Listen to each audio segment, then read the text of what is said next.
Yeah, that's a very good question. And then part of it has to do with what I just said. You don't want to consider the impound account money that you have to put up during your refinance as a closing cost that might, in your eyes, in your mind, diminish the tangible benefit of doing the refi. Now, technically speaking, a tangible benefit in the mortgage industry when you're pursuing a refinance of your loan has to do with actually several specific things.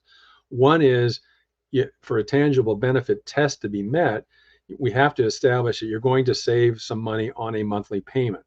Now, that's true if you're doing what we call a rate and term refinance. You're not getting cash out. You're simply trying to refinance to get a lower rate and a lower payment.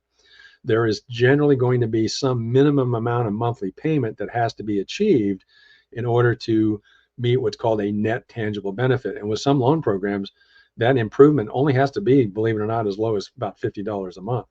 With some programs, such as an FHA loan, a VA loan, that tangible benefit would be defined as having a new interest rate, again, if you're going from a fixed rate to a fixed rate, of at least 0.5% or more. But there are other tangible benefit tests that would establish that it is a benefit to refi. For example, if you're going from an ARM loan to a fixed, even if the fixed rate loan has a higher rate, it's still considered you're getting a tangible benefit because you're getting out of that variable rate loan and going to a fixed rate loan.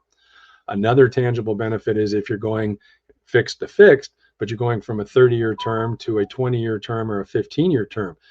That usually will mean a lower rate, but your payment could be the same or higher than your 30-year loan, but because you're shortening your term, that's a tangible benefit. And then, of course, the other major tangible benefit is if you're going from your existing loan and you want to refinance, maybe to lower the rate and the payment somewhat, but you're also pulling cash out. Well, if you want to pull enough cash out to the point where your new payment's going to be similar or even higher than what you're already paying now, even if the rate is higher than what you're going to get with that cash out, it's still considered a tangible benefit. So with all those tests, what you still need to realize is the money that you have to provide during the refinance transaction to set up the impound account for both for taxes and insurance should not be a factor in establishing or evaluating if you're achieving a tangible or a net tangible benefit.